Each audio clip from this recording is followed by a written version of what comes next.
I can't imagine running the Chicago Bears today. And look, I'm sure they were given a heads up.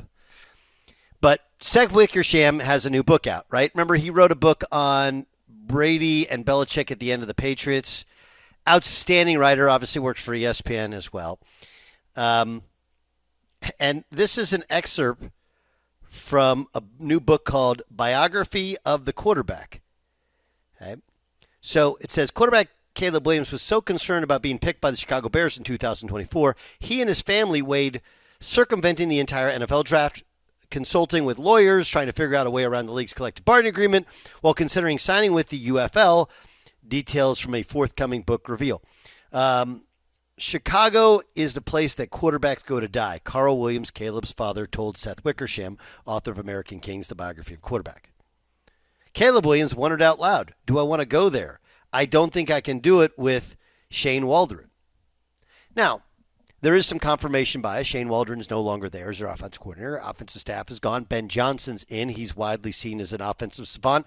And they've surrounded him with a talented group of wide receivers and tried to fix the offensive line.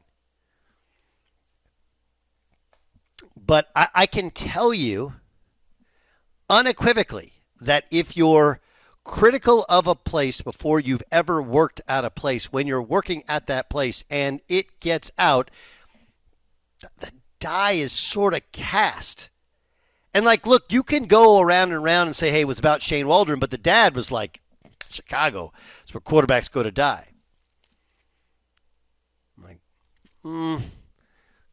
You could have said the same thing about Detroit. You could have said the same thing about how many of these teams were terrible. How many years did the Kansas City Chiefs lose in the playoffs at home despite an unbelievable history is what it is until it's changed. Right? The Golden State Warriors were bad for 40 years. And then they got Steph Curry and Klay Thompson, and they were the best team. They won 73 games, and then they added Kevin Durant. They won 4 NBA titles together. Cleveland hadn't won, and they get LeBron. They almost win one. He goes away, comes back. They win one again. They win one. But man, that's got to be. That's hard. That it's again, and I think Bears fans are hardcore football fans. They're probably like, yeah, that's right. We've had so many. But it's when you tried to circumvent the rules, when you tried to do anything in your power to not go to Chicago, and you're the quarterback of the Chicago Bears, and you don't have a particularly good first year, woo! That is really hard to dig yourself out of that. Really hard. Oh, man. And it's also another case of, it's like the AAU dad now becoming the pro dad.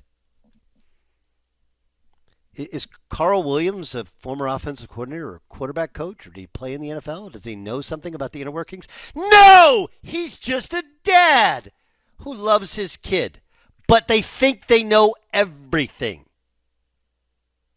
And he says out loud to a guy writing a book, Chicago is where quarterbacks go. All this stuff you heard about him trying to pull a Eli Manning was in fact true. And again, the only reason that Eli Manning survived that was, one, he's a Manning. It's the chosen family of college of NFL football. And two, he won 2 Super Bowls. And John Elway, right? Didn't want to be an Indianapolis Colt. Ends up being a Denver Bronco. Gets to a couple Super Bowls, then wins 2 Super Bowls late in his career. Otherwise, he's just the guy who talked ish on the Indianapolis Colts. But those quotes are damning, even if they're true. Right? You should never, anybody ever say yeah, I can't win there. Ever. Because of 2 things. 1, these quotes last forever. And then 2, anything that happened previously has nothing to do with the current status. And anybody who thinks otherwise is an absolute idiot, because I can prove it based upon everything we've shown you in sports. Chicago White Sox hadn't won a World Series title in 88 years. They won one. We saw the Red Sox win one first time in 86 years. They won one. Tell me anywhere where a quarterback goes to die or whatever. If he's a good enough quarterback, he's a good enough quarterback. And oh, yeah, by the way, you went out and got the absolute best offensive coordinator, head coaching candidate in the league. Everybody lusted over Ben Johnson. No one will argue with that. So if you can't do it now, it's on you, not on Chicago. And what happens is when things go bad, then they dogpile on you.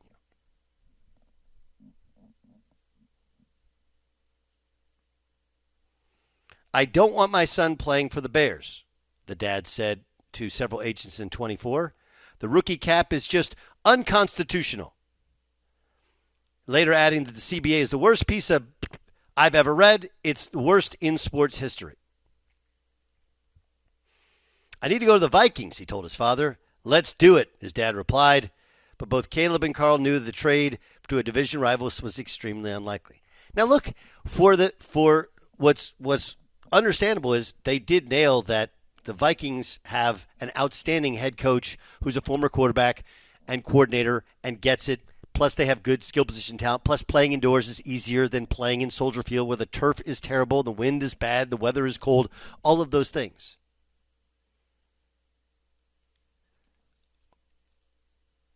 But you're being critical of the CBA. And again, there's no historical understanding or respect to it. Like, why was the CBA so that rookies have a controlled salary? Well, because Sam Bradford got $51 million before he'd ever played a snap, and people are like, that's insane with the hit rate of quarterbacks. So you don't like you don't like the union and what the union agreed to for 7 more years. You don't like the Bears, and you want to play for the Vikings, who are one of your biggest rivals in division. It just keeps getting better.